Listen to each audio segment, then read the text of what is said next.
Hello, everyone. Welcome back to Talking Ted Lasso here on the It's a Wonderful Podcast YouTube channel. Do subscribe and ding your notification bell before we get started for all the other fun stuff we have on this channel, of course. And subscribe to the main podcast feed wherever you do listen to your podcasts for this show's parent show, the main show. It's a Wonderful Podcast, celebrating old movies every week as well.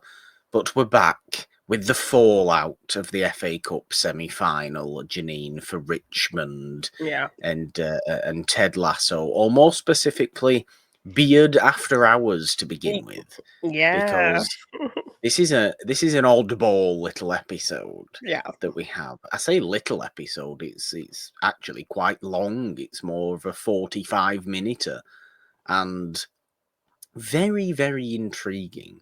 I think that they would do such an out there, focused, kind of solely focused episode like this, right at this time, right in the middle of this really heavy, kind of emotional story, Moment. all-encompassingly emotional Yeah. story that we're dealing with on Ted Lasso at the minute. But really, I mean, it only gets more and more interesting as a show, I think. Yeah.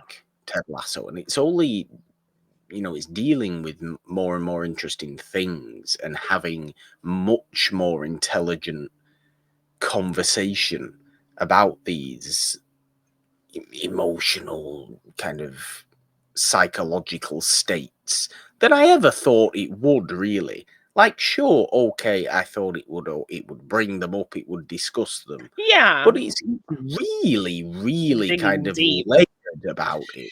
Yes. No, like I tried to tell you that as kind of one of the elements of the show that I thought would interest you amongst the the Britishness of it all and the football of it all, that there were The also fake going to be some. Britishness of it all, the pseudo Britishness of it all, the fact that it's clearly not made by British people. I mean, kind of is. Well, it's done Brett, in a very stereotypical way. It's still done Brett in a very Goldstein stereotypical is way. very involved in the making of the show, so Yeah, but he has to, sell it to non-British people, doesn't he? So he has to hype up the stereotype a little bit. well, anyway, as I was saying, yes, Yes. the Britishness of it all, that that there was also going to be this element of kind of mental health, kind of deep dives and that kind of thing that I thought would be very interesting to delve into. So, yeah, I like that we're finally kind of really digging deep into those aspects of the show. Yeah, for absolutely everyone Yeah, as well. And how we start off, obviously, is exactly how we end the last episode with the heavy FA Cup semi-final defeat to City, yeah, and Beard then going off to do whatever with his evening. And this first episode we're dealing with is seeing what he ends up getting up to yeah. with his whole evening. And he's a character. I mean, he's a character really we've never had too much direct focus on. He's always No, been there an supporting. He's outlier. always been Yeah, there, at the side, um, chirping in every now and again. But you couldn't say Beard has been a lead character up until this point. And yeah. in this episode, he just has his time to completely shine. And I know you maybe aren't a lover of this particular episode.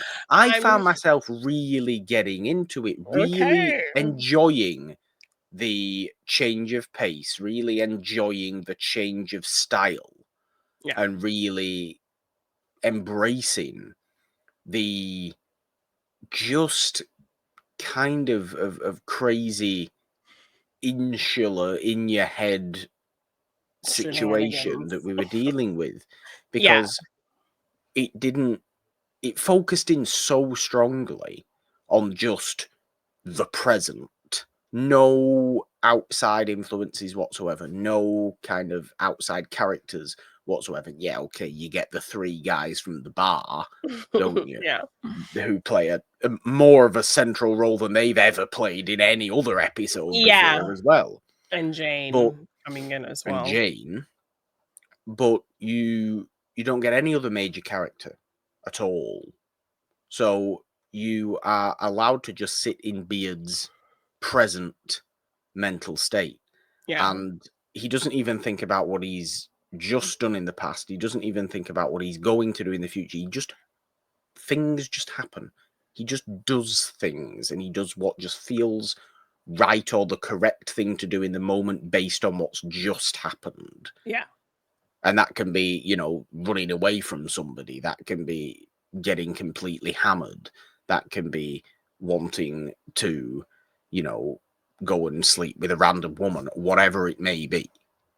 It's all these things. And I just like this totally change of pace for it. Unhinged I tone. like this total switch up.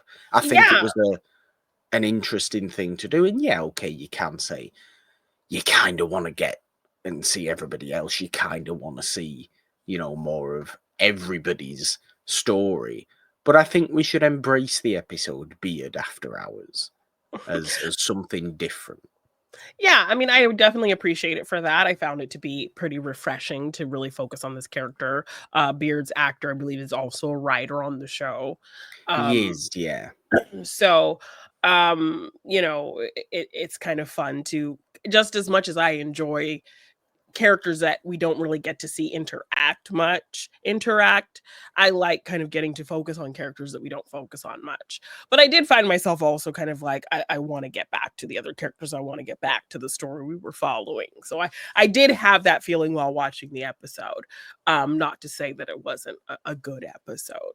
I enjoyed getting to see that inside of him, and I appreciate them kind of just going for something fun. It was reminding me a bit of uh those kind of random episodes of Atlanta where we're kind of just following Lakeith Stanfield's character for some weird thing, like Okay, the Teddy yeah. Perkins episode where he's like, runs into this creepy man in this creepy house, like, and none of the other characters from the show appear.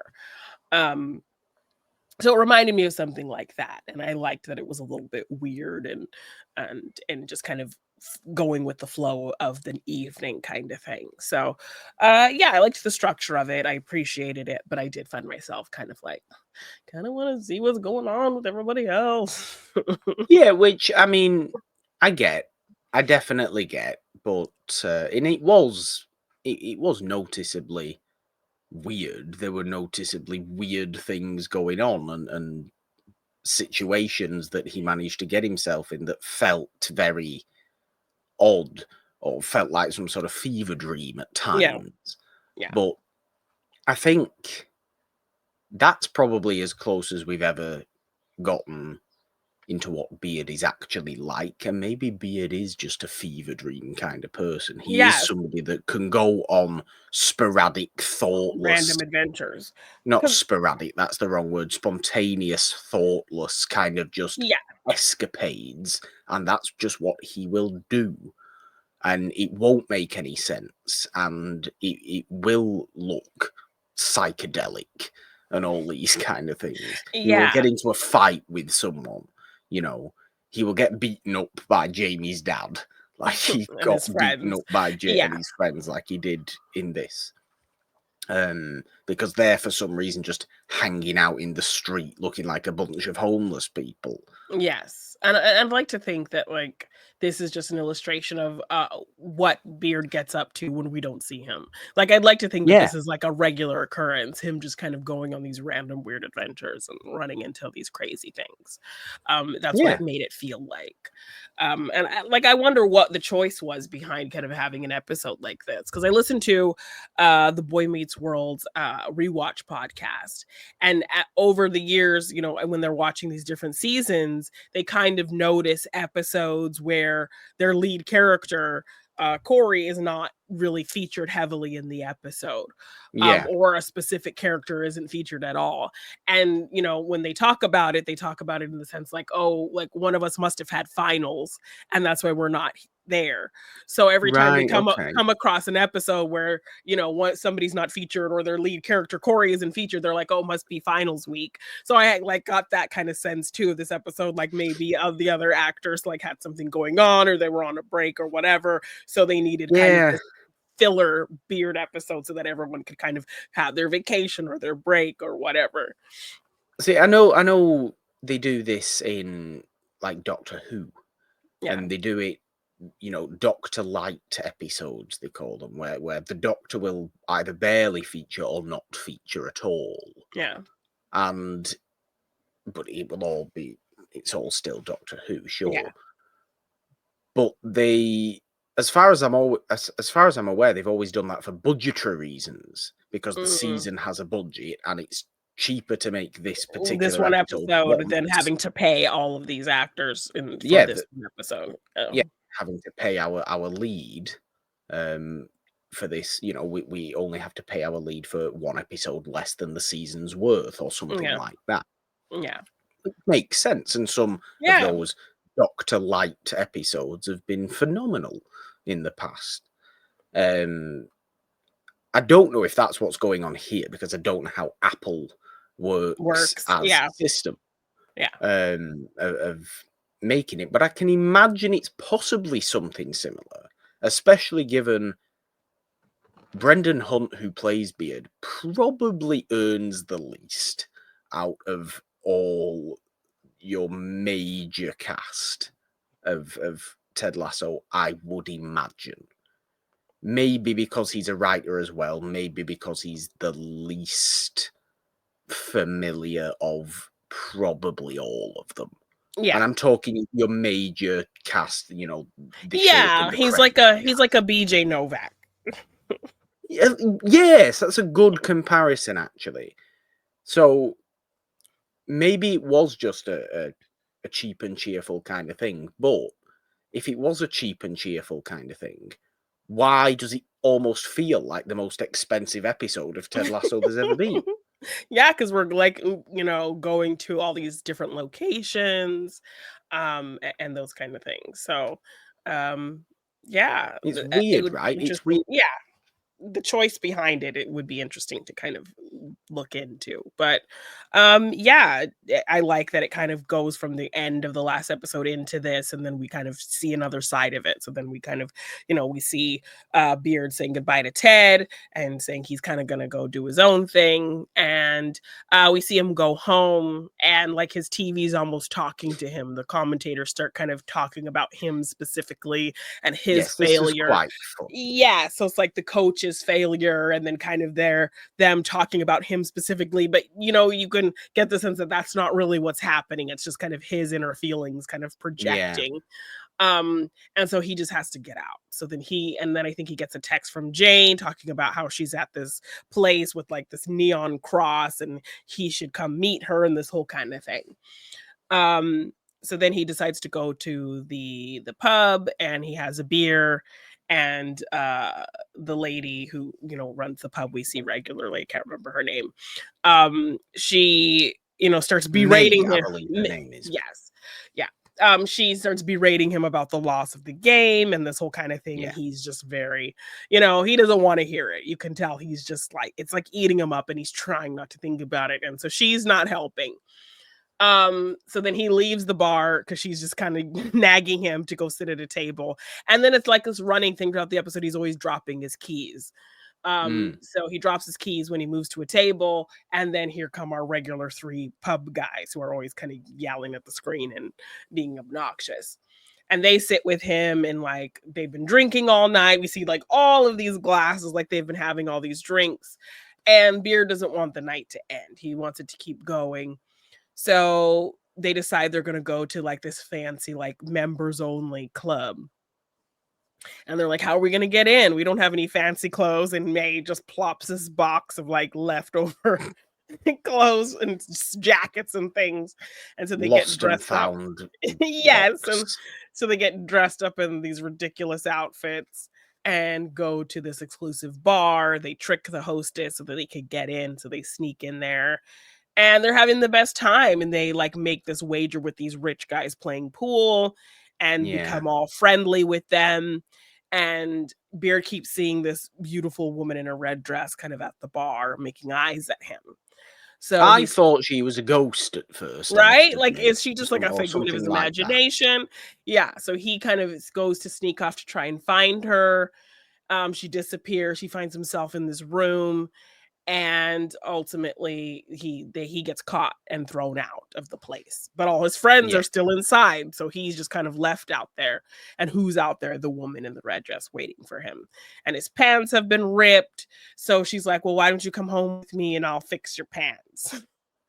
So Yes, he it's all very this is lewd. It's all yeah, very like suggestive. yes. And so he goes to the apartment with her, takes off his pants.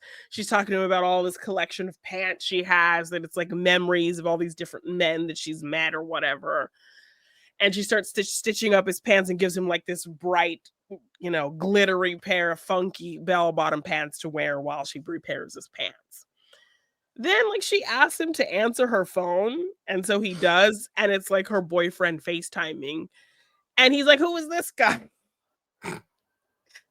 And he thinks his girl is cheating, and so he's gonna rush home to beat up Beard. So now Beard has to like run out the window and get chased by this big hulking man.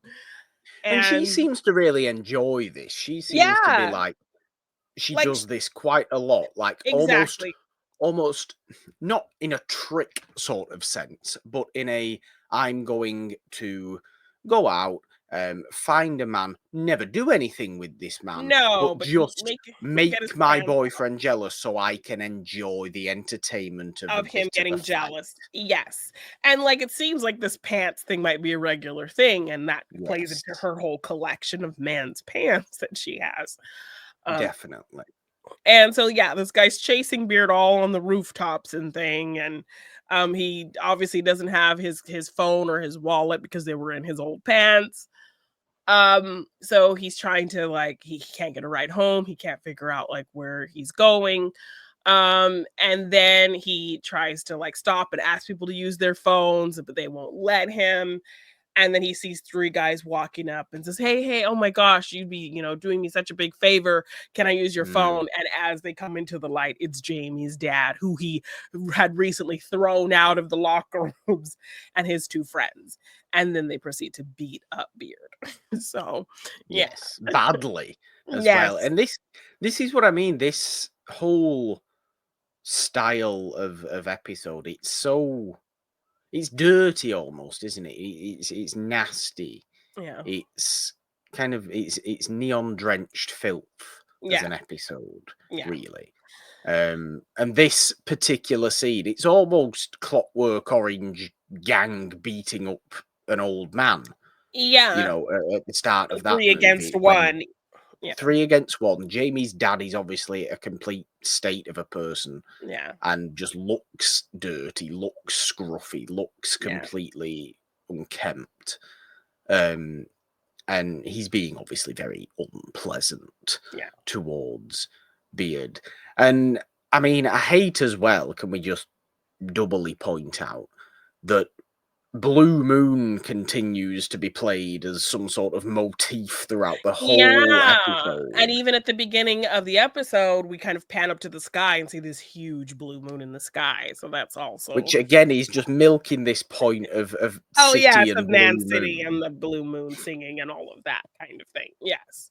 which Um, which we can't stand. And I would also like to take this time as well to bring up Gary Lineker and Thierry Henry again, who were the two commentators on the yes, screens constantly, who keep showing up and keep showing up throughout the episode. And Beard is constantly telling Thierry Henry to shut up because Thierry Henry will look straight into the camera and say something really, really cruel about Beard, yes, which I think they're which I even there find funny. yeah, which I think they're even there in his head, like, commentating him getting his ass beat in in this Yeah, fight. they are. They are. Yeah, Yeah, they're like yeah, just sat on a table table, yeah, in this underneath this underpass somewhere, yeah, and yeah, in their full commentating this fight, yeah, suits, looking yeah, like they're on TV.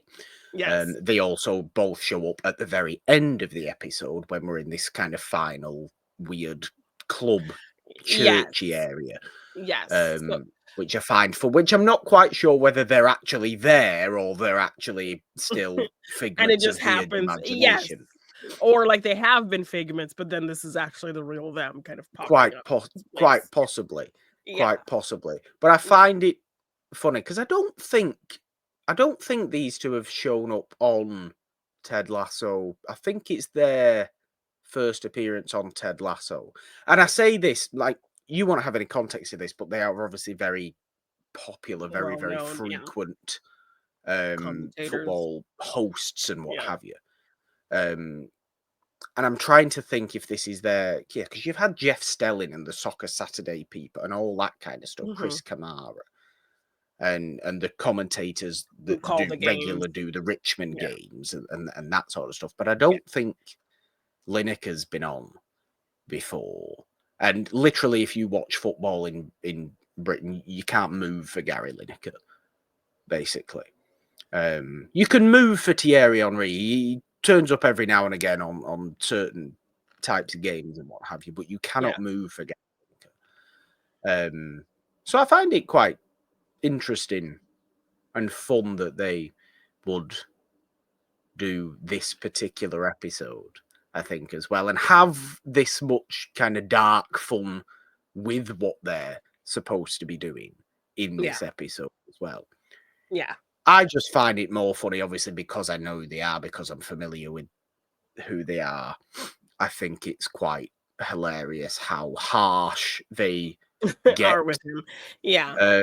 even though it's obviously In his head. played up and emphasized in his own Yeah. head, and that's the whole point of it. I would also like to point out Thierry Henry is notoriously, it's in my own head, notoriously the worst handshake I've ever had. Oh, And I no, met really? Thierry Henry. He literally, he will always be the worst handshake I've ever had. It was like stroking a wet fish. It was awful. Oh, It was no. like look at it was like that. Ooh. It was horrific. He did not grip my hand at all. Ooh. It was terrible. Ooh, I don't I was like off that. put by Thierry Henry. And considering Thierry Henry is a rival, never played for United, played for Arsenal most famously. Would be considered a strong rival of United when he did play, a very, very strong rival. I've always had great respect for Thierry Henry. I always really liked Thierry Henry. Thierry Henry scored one of my favourite ever goals scored against United, which is wonderful. So I was happy to meet Thierry Henry, and then really not Just happy not when he shake his shook my hand. hand. Ooh. Ooh, yuck. Yucko. I still can't. I still enjoy Thierry Henry. To be honest with you, though, I still, you know, have great respect for Yes, Thierry of Henry. course. I just find it fun that they were in this episode, basically. Yes, and it just kind of is a reminder of, like, the headspace that Beard is in, though he's trying to Mm, kind of avoid this loss and the frustration he feels about it, it's still kind of, constantly looming, in his mind. So yeah, he ultimately gets rescued by the husband who was chasing him because his wife, yes. explains nothing happened and he kind of explains how he just gets jealous and and he doesn't like that he knows she kind of purposely likes to make him jealous. And he brings Beard his wallet and his phone, Mm, and kind of walks with him for a little bit and they kind of have a nice little chat. Um, and then he goes to use his phone but it's dead. It, like, yes. immediately kinda dies, and so we just see him kind of just running around screaming, in I the mean, street. he's been in this space of trying to get Jane to tell him she loves him, Yes, because basically. he said it, and she has not, so that's also kind of a thing weighing on him.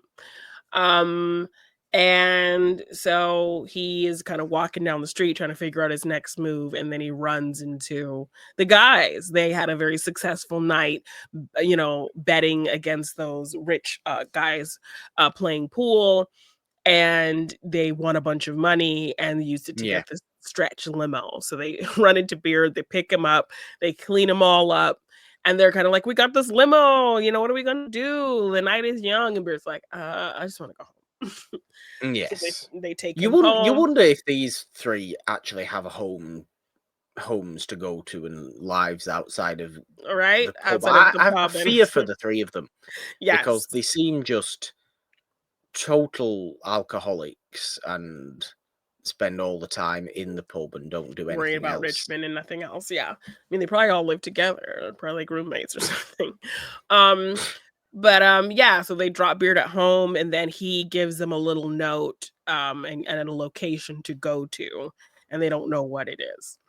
So they drop him home, and he goes to unlock the door, and his key breaks off of the door, and then it starts to rain. So now he's like running in the rain. He can't get into his place. He's running, running, running. He runs past this neon cross, which was what he saw in the picture of Yes. Jane that she had sent him earlier. So he goes inside, and it's like this church, and he's kind of giving this prayer, just kind of really like laying out all his feelings. And then ultimately he starts hearing kind of like this funky music. And he goes behind this curtain, and like it leads into like this whole kind of nightclub situation. Yes. Like Um a secret kind of shady club Club that, in a in a church. church, hidden in a church. So that like makes it kind of like this cool speakeasy kind of situation. Yeah, And he I sees guess. all more neon crosses. So that's obviously where Jane was. So he goes on the dance floor, and he's also wearing his fancy like disco pants that he got from that lady. And he just starts dancing, and then he sees Jane, and he goes to approach her, and then she just puts a hula hoop around him, and he starts hula hooping, gets up Yeah. on the stage, hula hooping. He looks, and he sees the two commentator guys, and they're sitting at the bar, and Yes. they kind of give him like a wave, and then they have a little funny moment. And then he kind of goes and ends up dancing with Jane. And yeah. And like he is meant to do the coffee run that morning for everybody. Yes, And the so then next morning back at yes. Richmond. Yes. So the next morning, now we see our regular crew, Roy and Nate and Higgins and Ted waiting for him, and they're like, "Where is he? I'll just go." And Nate's like, "I'll go just go get the coffee. Where is he?" And Ted is like, "He's coming. It's okay. Beard, it's just Beard's thing. He'll show up." And sure enough, he shows up with the coffee. And then With a Ted black wants eye, looking yes, disheveled, and still looking in those ill. crazy pants. Yeah. Yes. And so Ted wants them to rewatch the game, and they're like, "Oh, we don't want to go through this misery again." And he's like, "Well, I put some fun Benny Hill music on it, so I, and turned up I, and I turned up sped the it up speed." by 10 and put Benny Hill music in the Yes, background. so it'll be easier to watch. And so, he starts playing it, and you hear the brr, brr, brr, brr, brr, brr. It's just like, and like, Roy's like, bloody hell, and this whole kind of thing.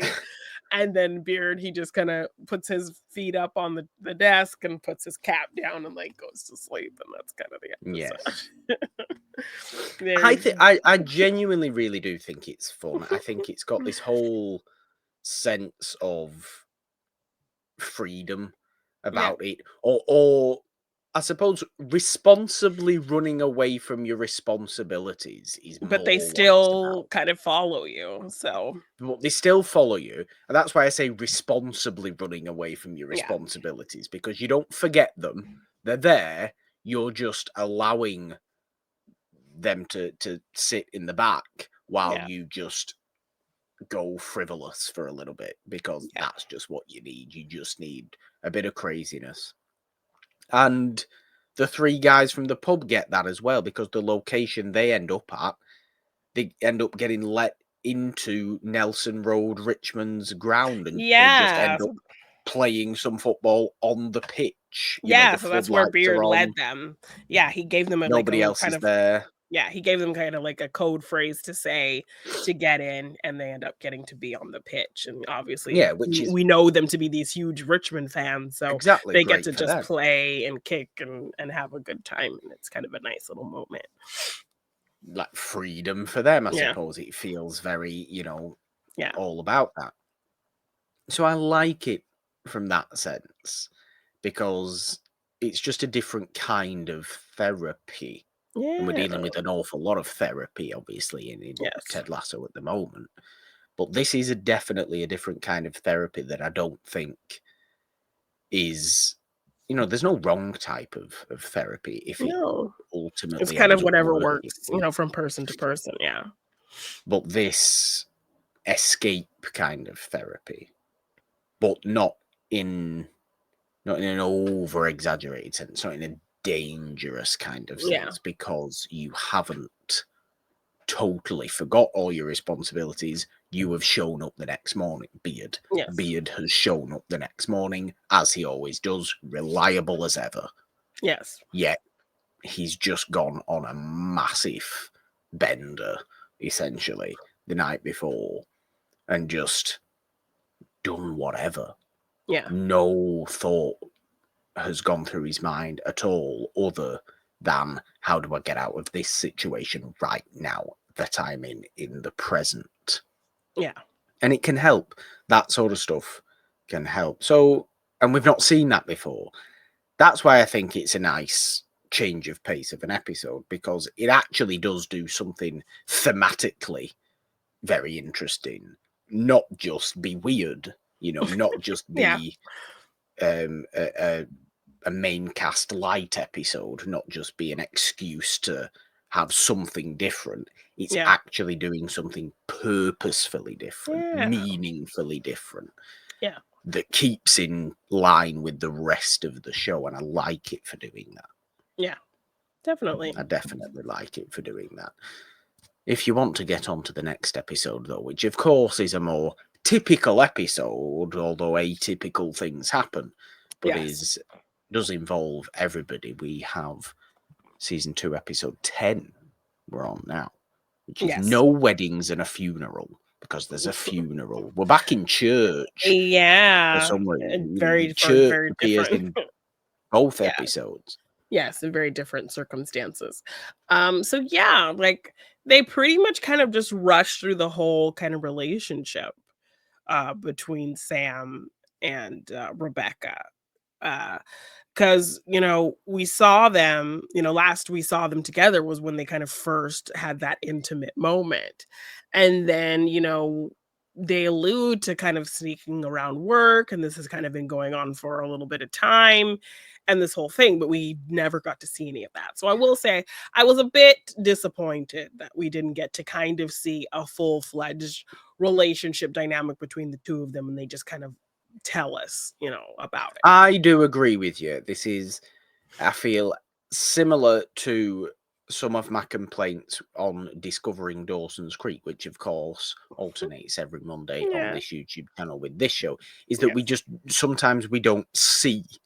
certain We just relationship hear. changes. We just hear about certain relationship Yeah. changes.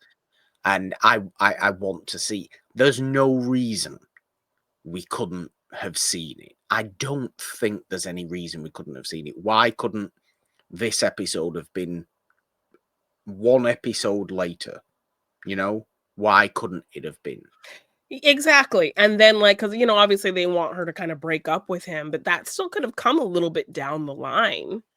We could have seen them have more sneaky moments at work and more intimate moments together and get to see them like have real conversations and that kind of thing. But we didn't really we kind of got, sidelined on all of that. So that was a bit of a disappointment that we're just hearing that they've been having this kind of torrid affair.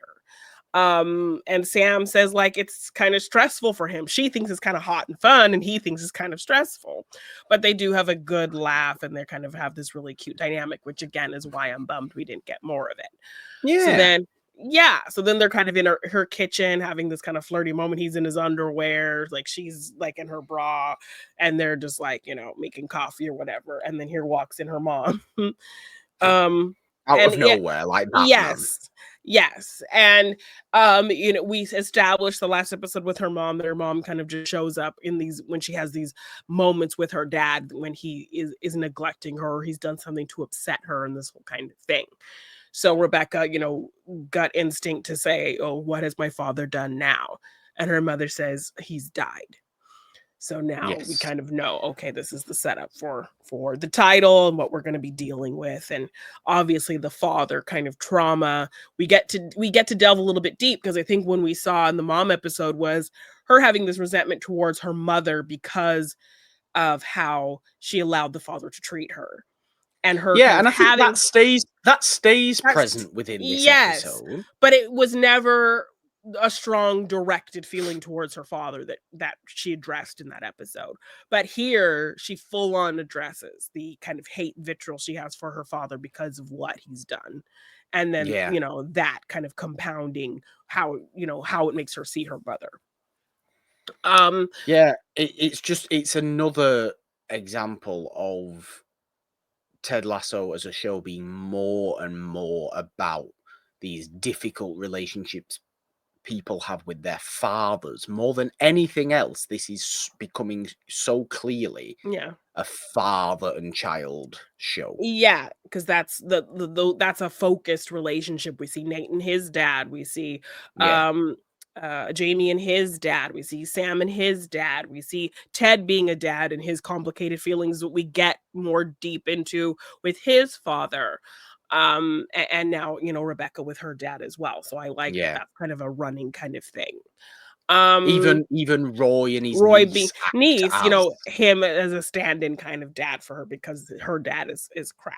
yeah. So, So it's just I'd really just like to reiterate the point that it's so great and intelligent that Ted Lasso as a show does this whole thematic father through child line element thing. Yeah. because it's so integral to Mhm. growing up around English football. It's so Yeah. integral, I think, to football itself, Yeah. but particularly, obviously, I can speak to this country's football. Mhm. It is just so ingrained within the culture of father and child. Yeah.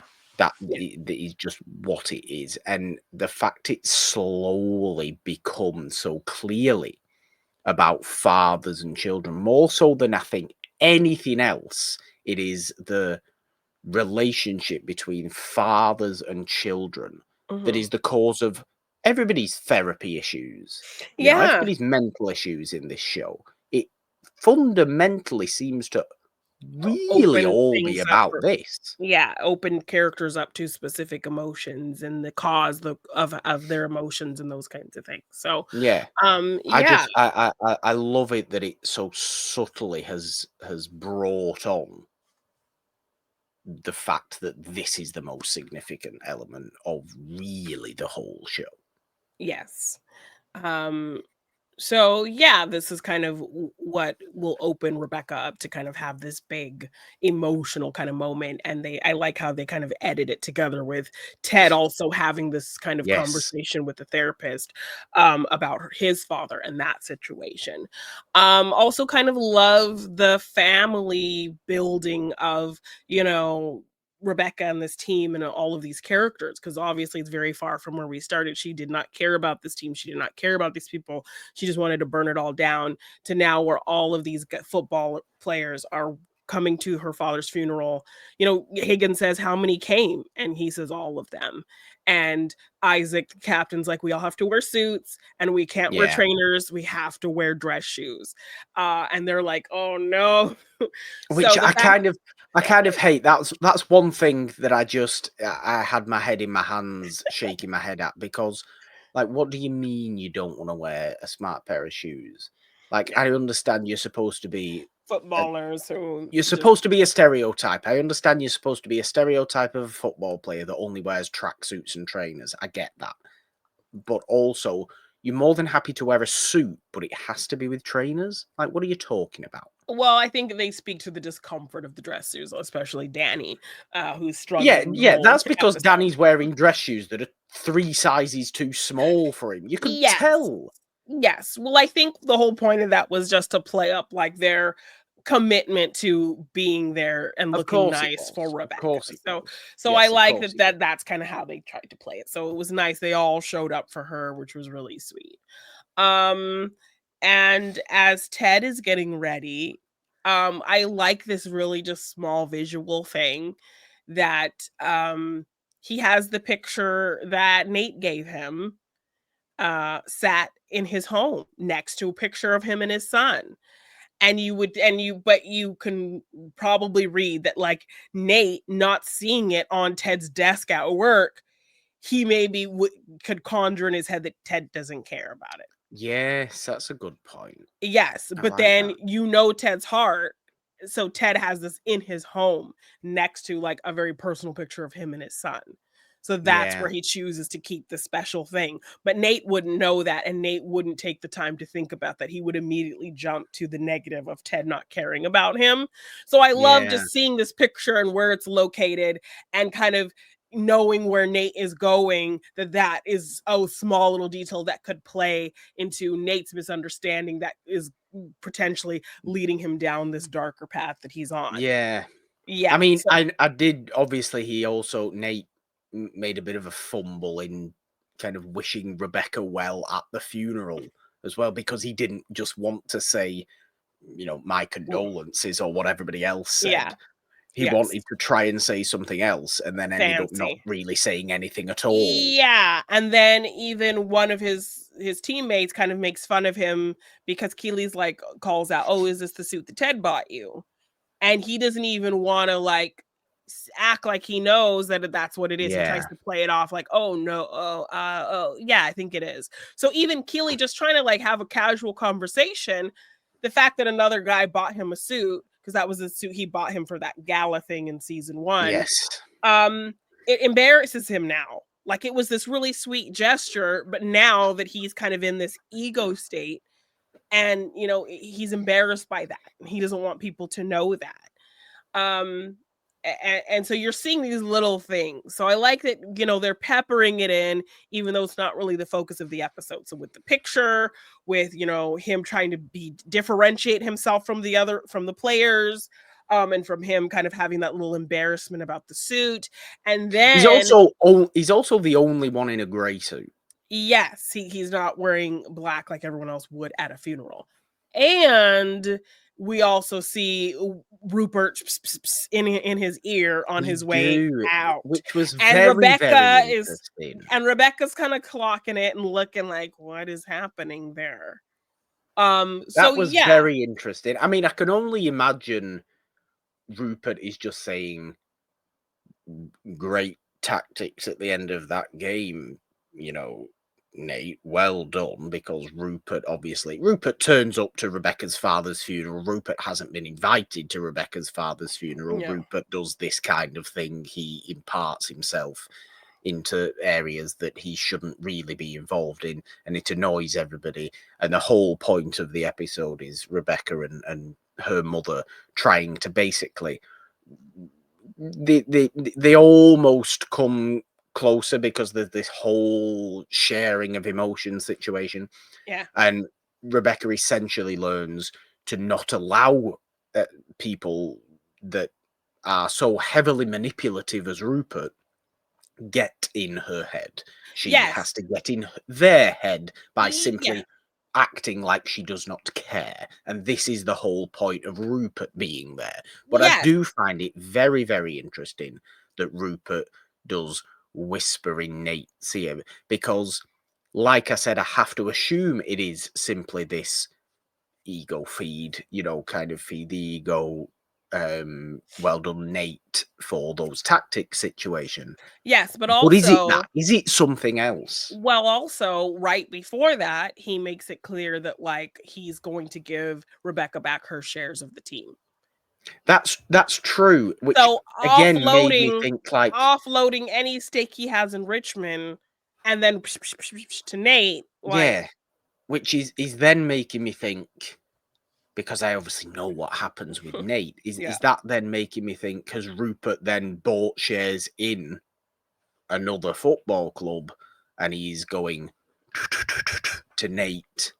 to get him involved in that instead. Is that what's going on? Possibly that is what's going on. So yeah, like I think you don't know the how we get there, but you know that we No. get there. So just things to pay attention to is all I will say. Yeah. That's why I'm Yeah. speculating. Like, is Yes. that what's going on, or is it simply the ego feed? Because it Yeah. seems to me, It having could be either. known what comes of Nate, Yeah. it might be that Mhm. more The seriously big okay. picture kind of Yeah. situation. Okay. Yeah. So a lot to pay attention to with Nate in this episode where you wouldn't think you would need to. But I like that they subtly kind of just pepper that into an episode that's about kind of a focusing on another character. Yeah. Yeah, so we do see Ted having this struggle. He's getting ready, he's dancing, and then all of a sudden his hands get tight and we see him start to have that Mm. panic attack. He calls Dr. Sharon, she comes over, and I love that like he offers to get her some tea and she also has the disdain for tea that he has. And so he's like, I'll tell you anything you want to know. So the fact that like she was able to kind of completely gain his trust because she hates tea just as much as him, um, like was kind of cute. So then he proceeds to really like, he told her just the kind of surface that his father had committed suicide, and um that's kind of, what where he feels like the panic attacks are coming from, but Yeah. he wasn't quite ready to delve into it. But now that he's had this panic attack in the middle of getting ready for the funeral of Rebecca's father, it's bringing up these Yeah. feelings, and now he's ready to kind of talk about it. So he talks about, and this is interlaid with Rebecca talking about her why she hates her father and telling her mother Mm. this for the first time. She's talking about how she caught her father having an affair. Her and Sassy had come to the house and they heard a noise and they went upstairs, and she caught him with like a neighbor lady. And Yeah. she chased after her, or her father chased after her to try to talk to her about it, and she didn't want to talk to him. And then like the next day he acted like nothing ever happened. Yeah. And that pissed her off. That's when she decided to hate him for doing that to her mom. And then her mom says, I knew about all the affairs. I knew about it.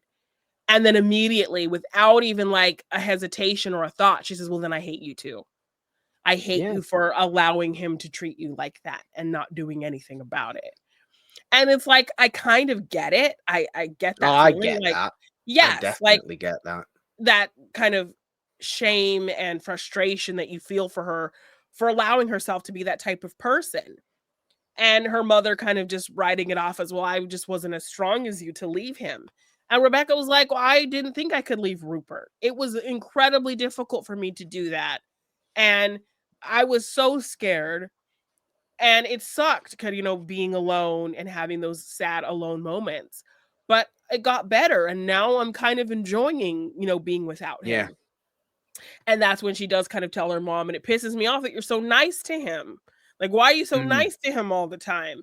And then her mother kind of explains, like, well, people like that want to get a rise out of you. So that's the Yeah. best way to handle him, is to not See, let I him think know that he's getting to you. And Rebecca kind of steps back and kind of clocks that as, okay, my mom's not as dumb as like I'm making her out to be in my head. She may yeah, have I put think up with that's this where situation, but, she navigated it the best she knew how to. And she even kind of says it very subtly with something earlier in the episode. She's staying at her mother's place and she's trying to sleep, and her mother's playing Rick Astley, super loud, because she's, yeah. the Never Gonna Give You Up song. And Rebecca's telling her, turn that off. Why do you even like that song? Like, it's so played out, nobody likes it. And she's like, well, when I love something, I love it forever. And so Yeah. she equates that same kind of thinking to her father, that, despite what he did to me, I loved him. And when I love something, I will love it forever. And that's partly why I couldn't leave him either.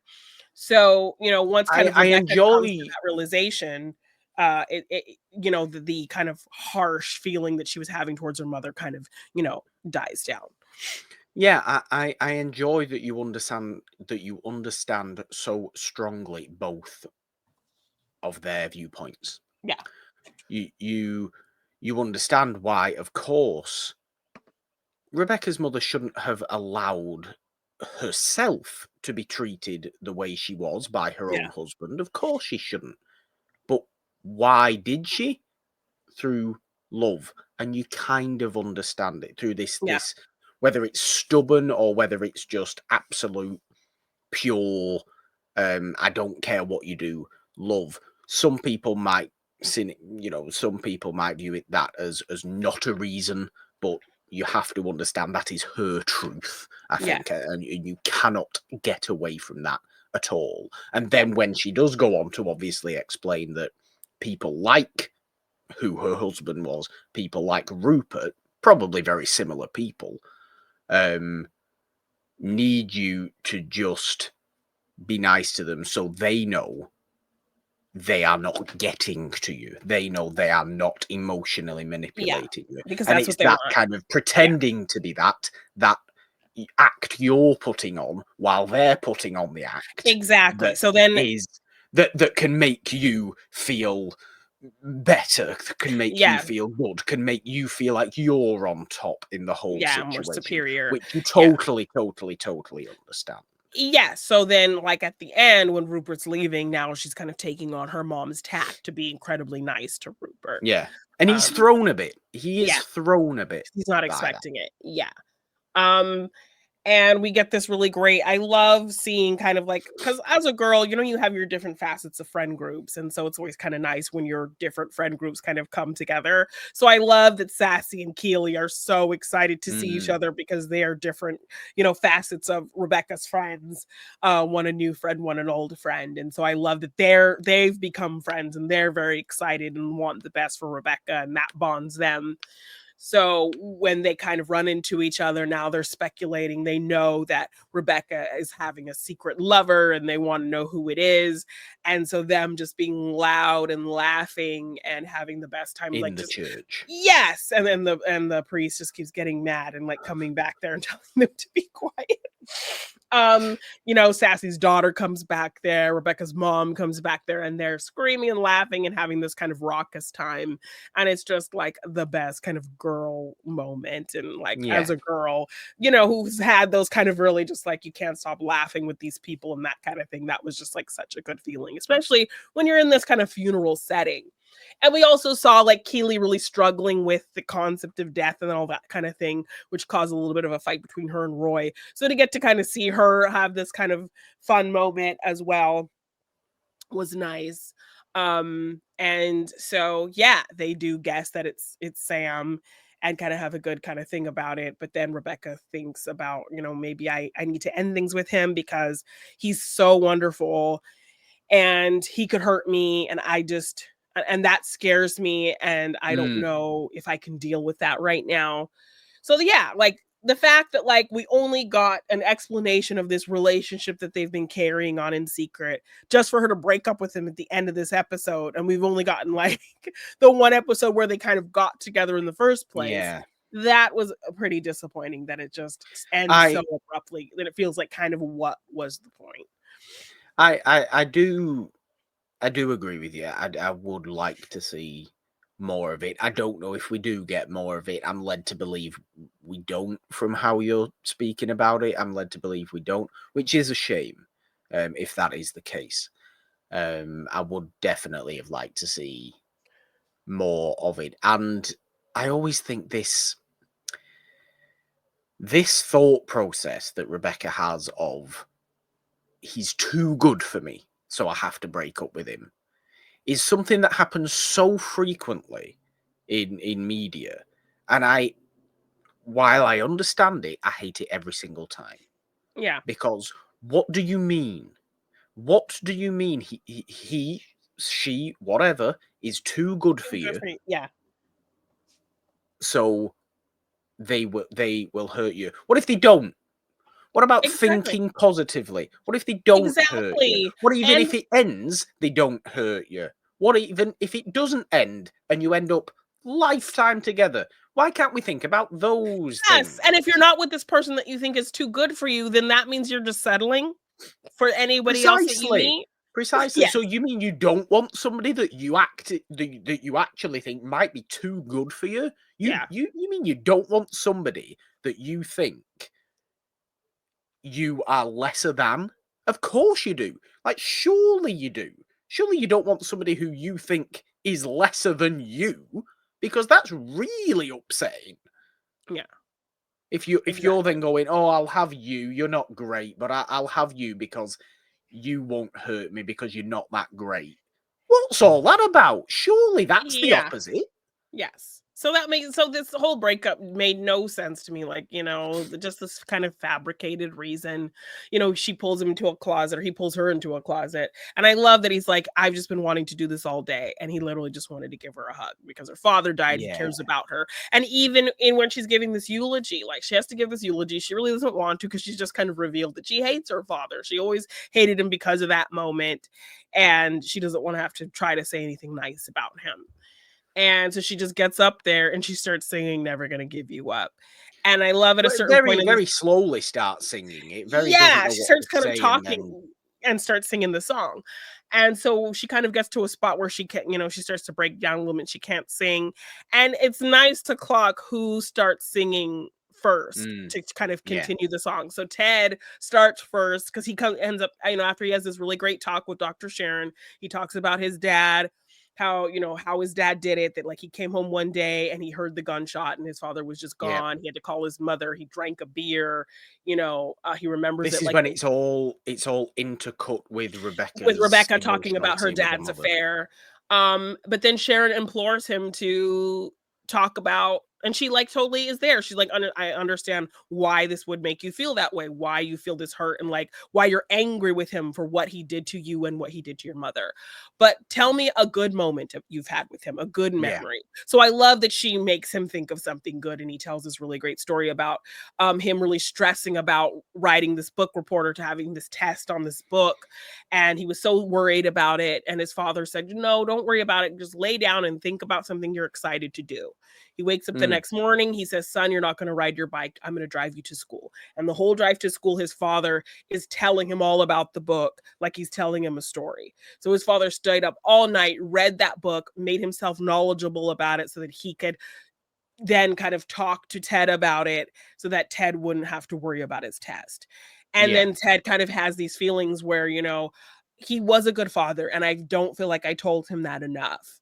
Yeah, And and that's that's me. And and he's almost blaming himself at a yes, certain and that point. maybe that could have made the difference because maybe he didn't know. And that's why he invests so much in people, because he wants people to feel worthy. He doesn't want to feel Yeah, like he missed an opportunity to tell a person how great they were and miss them struggling, so that if they lose them, it's not for lack of him trying to make them feel special. So that's why he invests so much in people. So I love that yeah, we finally got to the root as to why he is the way he is, why he takes so much time to make people feel special, to take time to talk and care and bring laughs and joy to everybody he meets, and tries to make them feel, good, because he feels like he didn't do that enough when his father was alive, and that could have maybe yeah, potentially contributed to his father's death.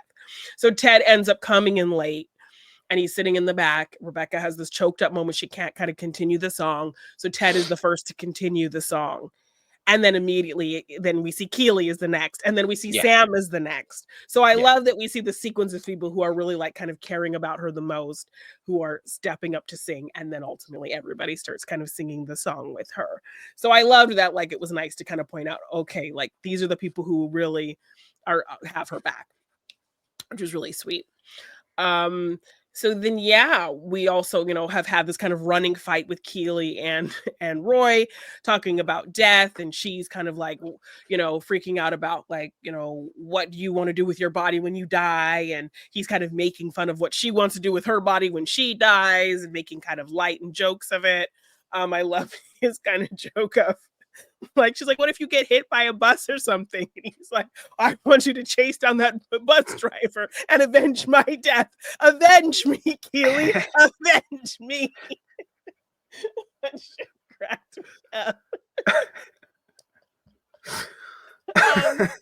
Um, but him just making these jokes about it all day. And so she's just kind of getting upset and frustrated with him, because it's really something that kind of just gives her the willies and kind of freaks her out. yeah. Um, We don't quite understand why. No, no. Um, and then at the kind of, they're all at the house after the funeral, and Jamie comes up to her and he Mm, says, I would feel bad if I didn't tell you this, and I know you're happy with Roy, and I don't want to mess anything up for you, and I'm probably a jerk for saying this, but I just have to say it. Um, I didn't just come back for the team, I came back for you. You kind of, I feel like I'm becoming the best version of myself. I'm becoming the man that you always thought I could be. And I need to tell you that I love you. And then he Yes. kind of just walks away. And then It's after it's that, an interesting little self-realization from yeah, Jamie, I yes, suppose. I like that he walks away. I like yeah. that He's not he's expecting an acknowledged. answer. I He's like not that he's not ultimatum. expecting an Yeah, answer. He's walking away from it. He is simply saying what he feels, and that's that. He yeah, doesn't want anything. He doesn't expect anything. He's just outpouring it. Okay, it throws Keely a bit, yes. naturally, And as it immediately would. and immediately Roy comes up right behind her, and he apologizes Yes, for making fun and being saying all those things, and, then it's her again realizing what she has with him, so now we're kinda just yeah. like, "Is this gonna be a thing? Is she gonna be struggling with some type of choice? Is she going to See, I tell d Roy?" Um, yeah. See, I don't necessarily. I think she might tell Roy, but I don't necessarily think. Obviously, I If don't know what happens. I think she might tell Roy, but I don't necessarily think she's going to be struggling with any sort of choice okay. or anything like that. I think this is that scene is purely done for Jamie's benefit. Yes, I to think, show this change in him. Yeah. and you acknowledge that, you understand that, you kind of like that for Yeah. Jamie. You like that he has gone through what he's gone through and has come out feeling better about Yeah. himself because of it. Even smacking his own dad in the face, in Yeah. front of everybody. He probably now feels better for having done that, Yeah. and that's okay, whatever you think about violence not being the answer or whatever, whatever, whatever. But Yeah. he probably feels better for doing that. Yes. Yeah. So saying this meant something to Jamie. Yes, it throws Keely. Definitely throws Keely. I don't like to see things throw Keely. I think she's been thrown by things enough in this episode. Yes, and I love how honest she is with Roy. So, I feel like this is not something she would not tell him, or be like Exactly. afraid Yeah. to tell him. Yeah, But I don't envision that going anywhere other than just a to closer some her and development for Roy, Jamie. Yeah. and a development for Jamie. I don't. Um, yeah, I mean, this was a really great all Yes. round episode, and Yes. everyone episode. It was really really wonderful. Yeah. Um, Finally getting to the root of a lot of things as well was Yes. very For very Ted. impactful. Yeah, it explains why Ted is the way he is. And everyone got kind of like a great little moment to shine, or to kind of get a little bit of development, or just do something sweet that you're like, that made you feel good. I mean, I love Sassy kind of telling off Rupert, and then she goes off with Ted. Yeah, So I love the kind of little casual cute yeah. thing between Ted and Sassy and that whole kind of thing. So yeah. Sassy's daughter being really happy to learn that Rebecca was sleeping with Sam as well. Yes, and she thinks it's brilliant. She cusses in front of the priest like, "I'm sorry, father." Yeah. I like that. I Yes. like that. Yeah. Great note. A really, really great episode. Very, very emotionally fulfilling Yeah. episode, I think. And I think the next Talking Ted Lasso we have is going to be the end of the season, question mark. It Oh, is. It is yeah, going to be the end okay. of the season. 12 episodes in this season. So that's going to be interesting to see, Yeah. obviously, isn't it? Because Yes. there's only one more season of Ted Lasso at the moment to Yes. get through after this. Yeah. Season 4 is coming. I know it is, but Yeah, and they weren't sure if when? it I'm was, not quite sure. so yeah, so No, they not weren't, sure. were they? It So was 3 was strange. pretty well kind of, like, decently tied off, obviously room for anything to happen, but pretty decently tied off, so, Okay. yeah, it'll be interesting to see, I'm excited for you to kinda see the thing that that's been looming, and Yes. how, Yes. the reverberations of that whole situation coming up, Mm. but yeah, we're getting there, so Interesting. Fun times on Talking Ted Lasso, of course. As we said before, subscribe, ding your notification bell on this YouTube channel for all the great stuff we have here. Everything's been scrolling down at the bottom of the screen all episode long, but do subscribe to the main It's a Wonderful podcast feed, wherever you do listen on all major podcast platforms, social media, Patreon, merch, all the fun stuff is down below in the description, which leaves Janine only one thing left to do.